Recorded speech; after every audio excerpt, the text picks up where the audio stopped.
doing a mic check. Is everyone good here? Okay.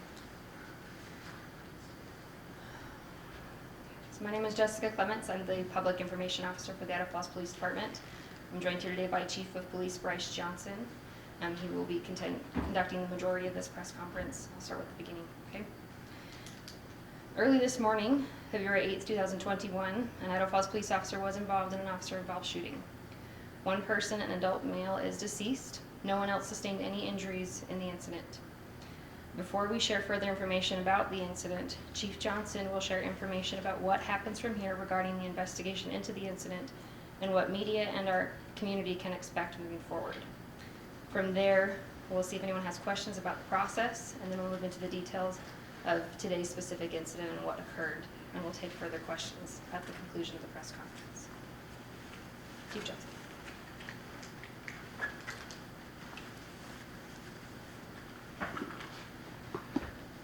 Thank you. So we define an officer-involved shooting as any incident where, in the course of their duties, an officer discharges their service weapon, resulting in the death or injury of another person.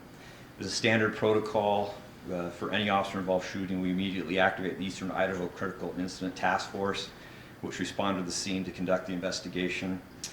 The task force has been established for many years and is designed to allow a thorough and expert investigation into the incident to occur that is independent from the involved agency. Investigators from multiple agencies typically participate in each investigation, with one agency acting as the lead investigative agency. In this case, the Idaho State Police will be acting as the lead investigative agency for this incident. For incidents that happen in Idaho Falls involving an IFPD officer, IFPD fully cooperates in these investigations.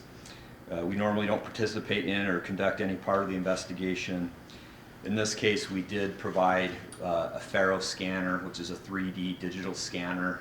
It's the only one on this side of the state. So we did provide that scanner and some personnel to document the scene, but that was under the direction and with the help of the state police. We were just there to help to provide that because there wasn't that capacity other than the IFPD. The incident is currently under investigation by the Critical Incident Task Force, and they are actively working to conduct the investigation. Because IFPD is not involved in the investigation, I cannot say how long this investigation will take. From past experience, I can tell you that it can take several weeks, but sometimes it takes several months, and we just can't control that.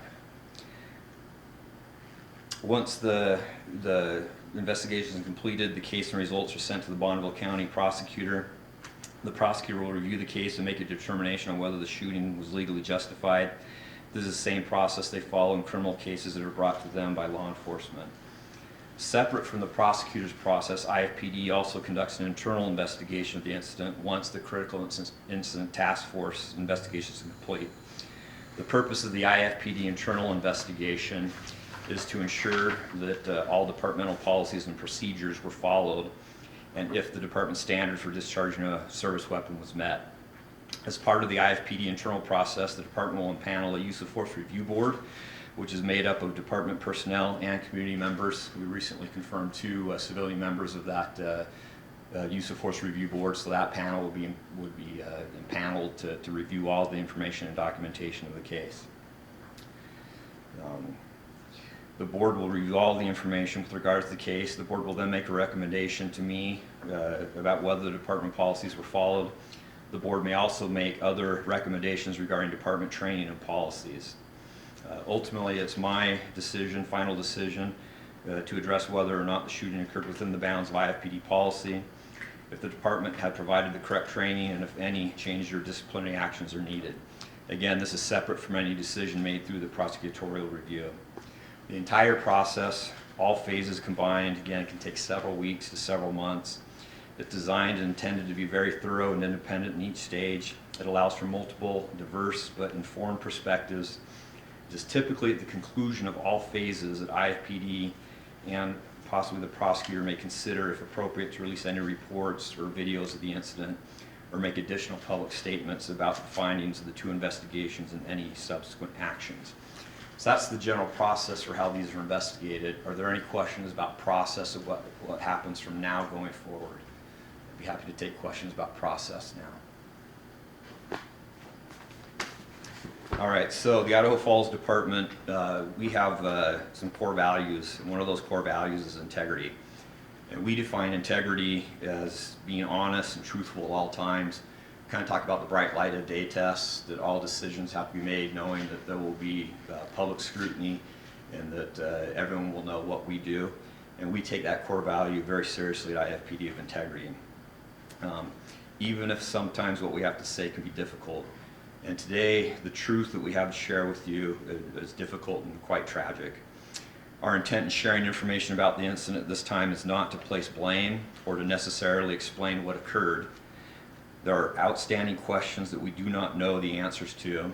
There's still an investigation to be done that, as explained earlier, we do not conduct in order to ensure that it is fair and impartial. We will only share information that we believe to be factually accurate as we know it at this time. Shortly after midnight, a Bonneville County Sheriff's deputy attempted to make a traffic stop on a vehicle traveling on 1st Street in Idaho Falls. The vehicle came to a stop on the corner of Lincoln Drive just off of 1st Street, and the driver fled from the vehicle on foot into a residential neighborhood. The deputy who initiated the stop broadcasted the direction the suspect had fled and a description of the suspect's clothing, which included a black shirt. A number of Idaho Falls police officers and Bonneville County Sheriff's deputies entered the neighborhood to search for the suspect male. While searching the area, a resident on Holbrook told police officers that they had seen the suspect run through their yard and that they believed the suspect had a gun. The officer who spoke with the resident broadcasted the information to the other law enforcement personnel in the area searching for the suspect. Also, while searching the area, an Idaho Falls police officer spoke with a different resident on the corner of Lincoln Drive and Syringa Drive. The officer spoke briefly with the resident and informed him that the law enforcement officers were looking for a person that had fled from a traffic stop and that officers and deputies would be in the area for some time. During this time, law enforcement personnel were able to identify the suspect and found that he had multiple warrants for his arrest, including felony battery on an officer and 2 failure to appear warrants with original charges of resisting and obstructing arrest and providing false information to law enforcement. The suspect also had a history of violent interactions with law enforcement.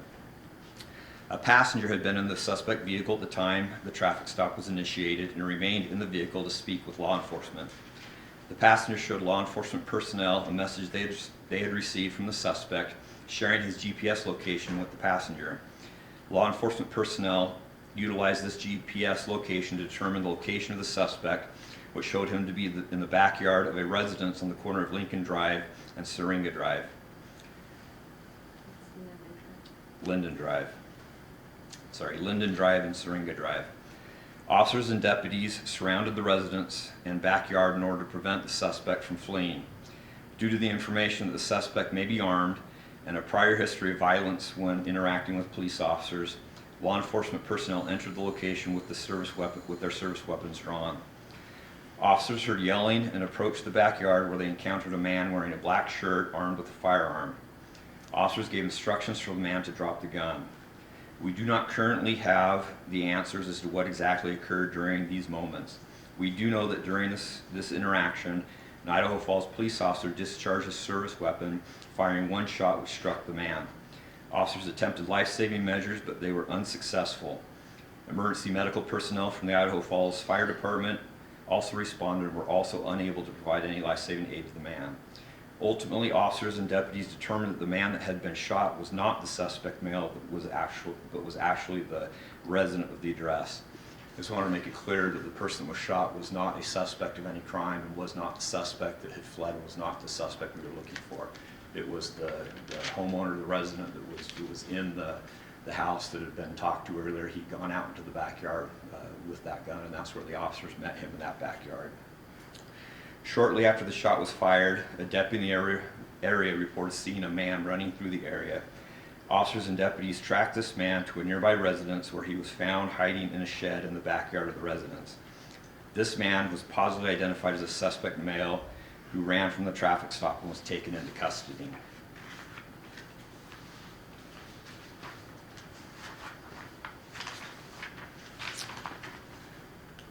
The traffic stop was initiated at approximately 12:03 a.m. The entire incident, including the search, Various interactions described above, the shooting and the arrest occurred within approximately 20 minutes. The Idaho Falls police officer who discharges service weapons has been placed on administrative leave, which is our standard procedure per our policy. He was wearing a department-issued body camera, which was activated during the time period that the shooting occurred. This body camera footage, along with all other body camera or car camera footage from officers on scene during any part of the incident, is in the process of being given to the Eastern Idaho Critical Incident Task Force. At this time, IPD will not be releasing the names of the individual involved. This is both to allow the Eastern Idaho Critical Task Force time to conduct necessary interviews with those involved, as well as to allow the family of the deceased time to make family notifications and begin the process that they need to occur. Early this morning through the day, I've spoken with the family of the deceased. They have asked that I convey their wishes to not be contacted by media at this time. They and I ask that their desire for privacy be respected. There are not words to express how heavy our hearts are today. The situation is devastatingly tragic for all involved. It's tragic for the deceased and his family and everyone who was involved. It's tragic for the officer that was in that situation and did what he thought he needed to do, and the officer's family. It's just tragic for everyone that was involved in this. We do want to express our thanks to the Idaho Falls Fire Department and Law Enforcement Chaplaincy of Idaho for responding to the incident and offering their support. We would also like to thank the Idaho State Police and investigators from other agencies who will be participating in the investigation, and trust that they'll do a very thorough and complete job. I don't have a lot of other detail. As a lot of detail, I can talk a lot about process and try to clarify anything that was already in that release, but any other information or detail I simply do not have at this time. Are there any questions about that information? Yes, sir. Just to clarify, so an officer spoke with a resident, and the resident said that he suspected the suspect had a weapon. That's correct? That was a separate resident, so the suspect fled, was going through the neighborhood. Okay. One of the neighbors in that area saw the suspect as they were fleeing, told the officer that he'd seen the suspect and that he thought he was armed. The officer that got that information relayed that information via the radio, so all the officers were responding to what they were believing to be the suspect who had fled with warrants, who they thought was armed. The person encountered in the backyard was not that suspect, it was the homeowner, or the resident of the house. Sure. Yes, ma'am. Did we learn that was the suspect actually armed? I do not have that information. I don't know what that suspect may or may not have had when they were detained. I have to believe that will come out in the detailed investigation, but I do not know at this time. Was the suspect booked into jail today? Yes, the suspect was. When can we expect an arraignment or a court date? For the suspect, Yes. I don't have any detail on that. That they were booked in on their warrants. I don't know if any additional charge would be filed. That would be a decision by the prosecutor. I just don't have that information. When can we expect to get his name and photo? The suspect that fled the scene? Yeah. I think the Critical Incident Task Force may want to speak. That might be part of what they want to do. Those interviews usually take several days to complete those interviews. So we wouldn't be releasing any names until the Critical Incident Task Force has had a chance to conduct the interviews that they want to conduct. So we would not release any information until after the task force tells us they've talked to who they need to talk to. Also, the traffic stop was initiated by a Bonneville County deputy, so the actual arrest of that individual is a Bonneville County Sheriff's Office arrest, and we would defer to them on those details. How long will the officer in the process, how long are they on leave for again? So the process can take several months. Sometimes we see it take 3-4 months. You've seen some of these take a long time. So the officer would not be back out working on the street until the entire process is completed. So that can take some time. Do we know the relationship between the suspect and his passenger? I do not have that information, no. And the actual shooting itself took place in a backyard, not like a garage or anything like that? It was in the backyard, yes. It was the open air in the backyard. And that was just to double check, was Linden Drive and Spring Drive? Correct. Correct, yes. So the house is not on Tendoy, it's on Linden? I'm sorry. I'll verify the address. I believe it's in the 200 block of Tendoy. It's on the corner there. Why was the stop initially occurring? You know, I would only speculate on that. I know the person they were trying to stop had warrants, but I don't know. That'll have to come out as they complete the investigation. Again, the stop was initiated by the Bonneville County Sheriff's Office, not the Idaho Falls Police Department. So again, yes. You said you weren't releasing the name of the, I think, suspect until the resident task force complete their interviews. Does that also include the name of the officer involved? So there's just to be clear, there's a suspect who fled a traffic stop who had the warrants who needed a catch. There was the person that was involved in the shooting with the Idaho Falls Police Department. Those are two separate people. Just want to make sure that's clear, that was not the suspect. And then we have the officer involved. We won't be releasing any of those names.